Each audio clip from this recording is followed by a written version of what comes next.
Hello, hello, hello. Back with another Path of Exile 2 video. Let's go for Monk 3.5. Yeah, 3.5. So loads has changed, okay? The passive tree has changed, the skills have changed, my gear has changed. This is a little bit more costly than the previous video, but I've had a few people commenting saying, oh, this is a mirror build. No, you could probably do this under 100 divine easily. I spent around about 60 divine yesterday on a few items like a chest piece, a ring, a helmet, and a few bits like that.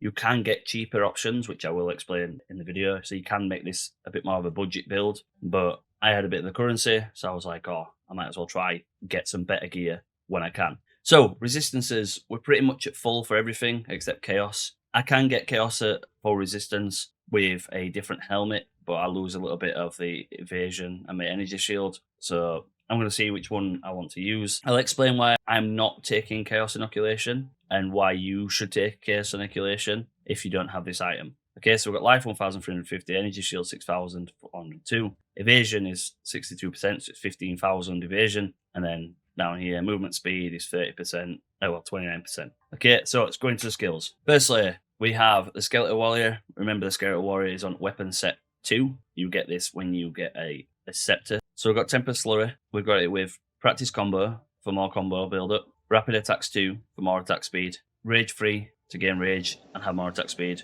Pinpoint Critical for more critical hit chance. And then Elemental Armament for more elemental damage. You can swap Elemental Armament and Rapid Attacks 2 for Rapid Attacks 3, which lowers your overall attack damage but increases your attack per second. Lower Tempest Flurry down, and you can use Tempest Flurry as a movement speed option. I'm using it to generate combo. With the amount of leech I have, I'm able to actually run it around about level 28 with enough mana to keep me going. Flicker Strike, we've got Flicker Strike with Perpetual Charge, Inevitable Critical, Ancestral Call, Hit and Run, and Elemental Armament. Flicker Strike's sitting around about 81,000, 83.8% to crit, but as soon as I get a Power Charge, 100% chance to crit. So Flicker Strike will always crit. Then we move on to Charge Staff. We've got Charge Staff with Mana Leech, so again, 8% more Leech. Culling Strike to cool enemies. Innovate to give you 25% of extra lightning damage. Shock to give you more chance to shock. And then we've got Escher's Radiance, which gives you chaos damage from hits with support skills, also contributes to shock chance. And then you gain 20% of lightning damage as extra chaos damage. I'll explain why as we move down the skills, but this is very, very good at proccing Herald of Thunder. Herald of Ash, we've got this with Fire Mastery, Magnified Area, and Prolonged Duration. I'm thinking of taking off Herald of Ash and using Herald of Ice with the Armor Explosion charms, which will cause a massive explosion. So then if it basically clears the area. Then we have Charge Regulation. Charge Regulation gives me more critical hit chance. We'll have a Power Charge, more defenses when I have an Endurance Charge, and more skill speed when I have a Frenzy Charge. Okay, so when I use Hand of Chayula and I have Sniper's Mark, this will give me a Frenzy Charge. Then when I have the Explosion or the Armor Explosion, this can give me an Endurance Charge. And then obviously when I use Profane Ritual, this gives me Power Charges. Then we have Cast on Critical. Remember to quality it because it lowers the cost down by 10%.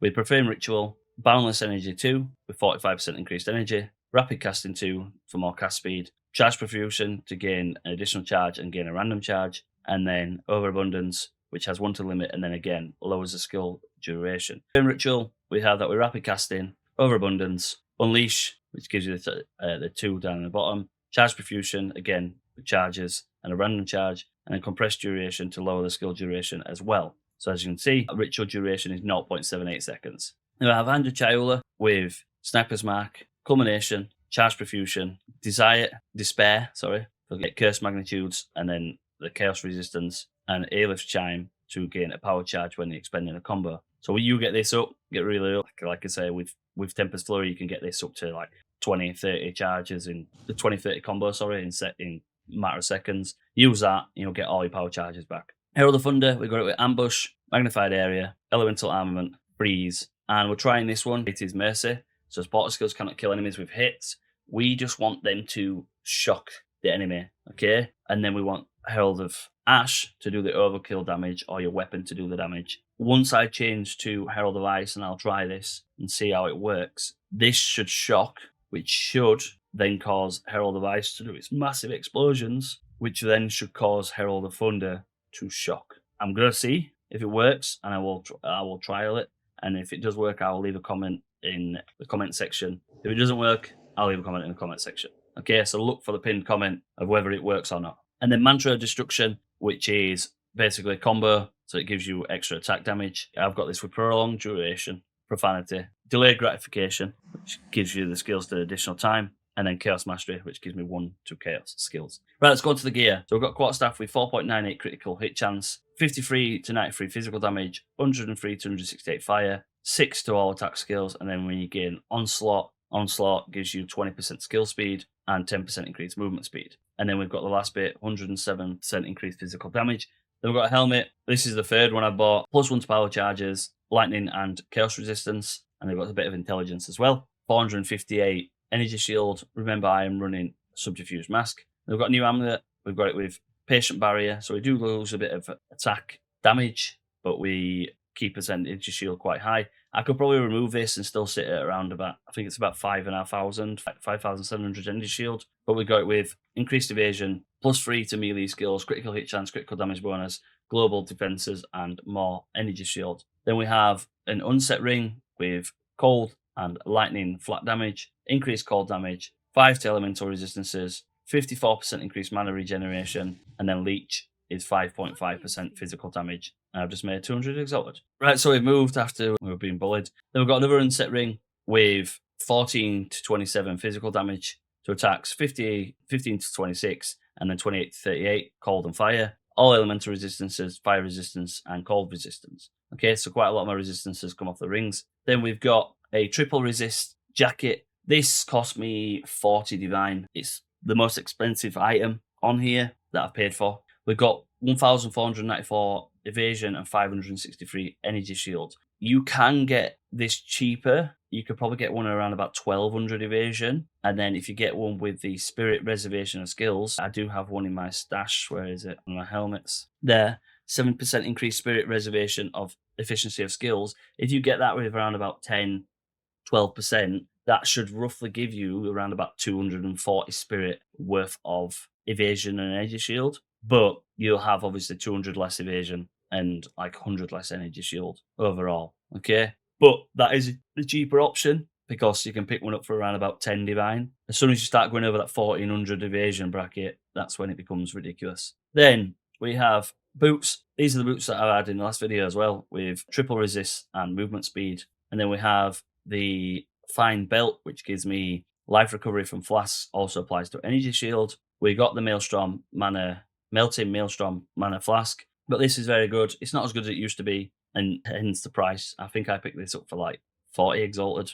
It's nothing. Gloves. These are gloves that I had in the last one, which is 6 to 16 physical damage, 14 to 24 cold, critical damage bonus, attack speed, and increased socketed effect of items. I'm probably going to change these gloves eventually, but the talisman of Sirius, like I say, it costs an absolute fortune. So these gloves, the talisman is worth more than what I paid for the gloves. I paid 5 divine for these, and the talisman's worth more than that. I could probably swap the chaos resistance and then maybe go and get another talisman. And then finally, we have the all Roughs Resolve Ultimate Life Flask. So thank you to Dax for giving me this flask. It is very, very good. And this is the reason why I do not run Chaos Inoculation. Okay, so if I use a skill, you can see that my health goes down when I use a Chaos skill. I use the flask, and then I get guard. If you use Chaos Inoculation, this guard is 2. Then we have, in weapon set 2, we have the Dark Defiler, which gives me more damage as Chaos damage per undead minion, which boosts up my damage a little bit. This gives me Skeletal Warrior minion, and then we have a Focus, which gives me more cast speed and more energy recharge rate. Right, let's go through the passive tree. This is the thing that's changed the most. So we start off down here. We've still got Lead Me Through Grace for spirit and based off energy shield and evasion. We've got Iron the Blizzard, which gives you extra cold damage, and then Iron the Thunder, which gives you extra lightning damage. I am tempted to take Unbound Avatar and drop this so we can be unbound. And then we are looking at a Trinity build, so using Unbound Avatar and Trinity, and then just generating power charges through Tempest Flurry and Hand of Chayula. Yeah, it has potential. Stay tuned. Then we've got Flow Like Water for attack and cast speed, Mindful Awareness for evasion and energy shield, Crashing Wave for increased damage if you dealt a critical hit. I come around here, and on weapon set 2, we have Mystic Stance, which gives me faster start of energy shield recharge, and then I gain stun threshold when on full life. Then on weapon set 1, we have Siphon to recover maximum mana on kill, and then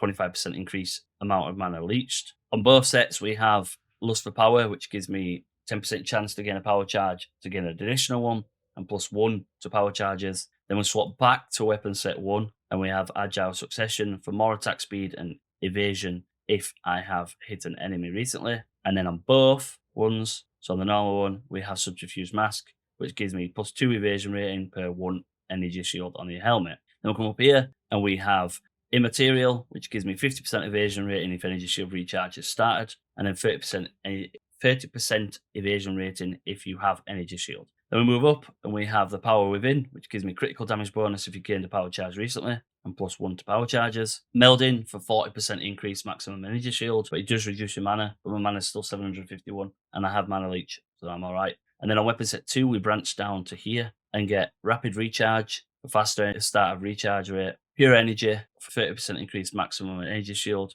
and +10 to intelligence. You'll be wondering, why is all this on weapon set 2? It's because my Profane Ritual is on weapon set 2. So whenever I'm running around and there's bodies on the floor, once I cast Profane Ritual, it's actually casting from weapon set 2, which will then cause my energy shield to recharge. Then we move up here, and we've got Gravedigger, which gives you 15% faster minion revival, and then you recover 2% of maximum life when one of your minions is revived. Killer Instinct for more attack damage when on full or low life. And then we have a From Nothing to give me Resonance. And in Resonance, we have on weapon set 2, 15% increased evasion rating and 8% cast speed, which is spell haste. Weapon set, both of them, we have Hits Break, 30% increased armor, +10 to strength, and +25 to physical, 25% increased physical damage. Days and increase the day's duration. Spaghettification for more movement speed, chaos damage, attributes, a little bit negative, so it's resistance for chaos and reduced light. Event Horizon, which gives me 53% increased chaos damage, but I lose 3% of maximum life and energy shield when I use a chaos skill. But when I use that allows me to activate my health flask, which then gives me guard. Then we have Chakra of Thought, which is 8% of damage is taken from mana before life, and then 15% increased attack speed while not on low mana. And then we have True Strike and for the Jugular, so this gives me critical damage bonus and critical hit chance, and then it gives me 10 to intelligence and 10 to dexterity. Weapon set 1, we've taken Spectral Ward, which is 1 to maximum energy shield per 12 evasion rating on equipped body armor. So the higher the evasion rating, the more energy shield. Then we've taken Distant Dreamer, so we can get more chaos resistance, gain 5% of damage as extra chaos resistance, and then reduce any effect of Wither on me. This is just so I can keep my chaos resistance because I don't run chaos inoculation. Overflowing Power for +2 to maximum power charges.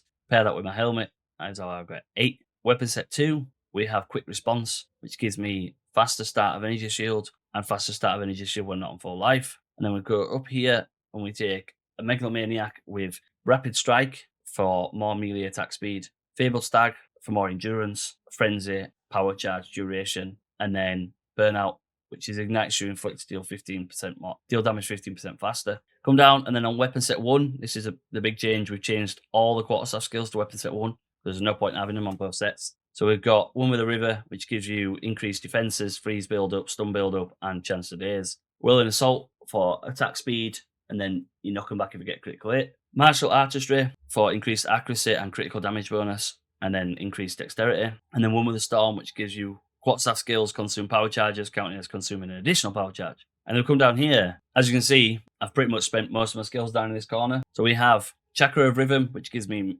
more attack speed and more chance to build up an additional combo. Chakra of Impact, which gives me more attack damage, and then I gain more attack damage per combo. Then Stupefy, which gives me increased damage against dazed enemies, and it also gives me a chance to daze. And then Dizzying Hits, which gives me increased critical hit chance against dazed enemies, and also gives me more chance to daze. So I have a high chance to daze. We have a Hope Time Loss Sapphire, which gives me spell damage, cold damage, critical hit chance, and critical damage bonus. You can get a better one. You could probably get one that gives you cold damage and lightning damage, plus critical hit chance, plus critical damage bonus. So everything you'll see around here, as you can see, is getting like critical damage bonus, critical hit chance. Then we've got Walker of the Wilds, which is mana leech recovered based on elemental types instead of physical damage. There's the Fabled Stag, which is from the Megalomaniac Diamond. Then we take heart stopping for critical damage bonus and intelligence. For increased critical hit chance and intelligence. Then we take struck through for attacks have a critical hit chance as well. And then heartbreaking for more increased critical damage bonus and strength. And then finally we come up here and we took enhanced reflexes for more evasion rating, and then gain deflection rating equal to 5% of the evasion rating, and then 8% increased dexterity. So, as I said before, if you don't have this, because it is quite expensive, I was lucky enough to be given it, I would take Chaos Inoculation, okay, which means you can drop these nodes here, take Chaos Inoculation, take the belt, and then you'll have the life, which will apply to Energy Shield. You're immune to Chaos. If I didn't have this, I would be taking Chaos Inoculation. Because I have this, I am not taking Chaos Inoculation. What I would do, though, is if you take Chaos Inoculation, is these 4 skill points that are here, I will put into either the Shimmering Mirage or the Abasement, okay? Because what you will find is once you go to 1 HP, that your stun and your ailment threshold, because it's based off your health, will be lower. So you might find that you may get stunned more or you may get frozen more. So I'd look at going into them. The more defense you have, the more you'll survive. Flicker Strike will be able to carry you through easily, okay? Flicker Strike has so much damage, it's especially with a crit chance and the fact that it can 100% crit chance and then you build up the crit damage bonus, okay? It is ridiculous. So anyway, this has been the video. Apologies for taking so long to get the video out. I have been playing around with it. And if you like the video, please leave a like, comment, and subscribe. Any feedback, please let me know. Again, thank you for all the support. We're on 2,000, I think it's like 250 subscribers now. It's crazy. I was on like 1,300 like 2 weeks ago. Yeah, stay safe and peace.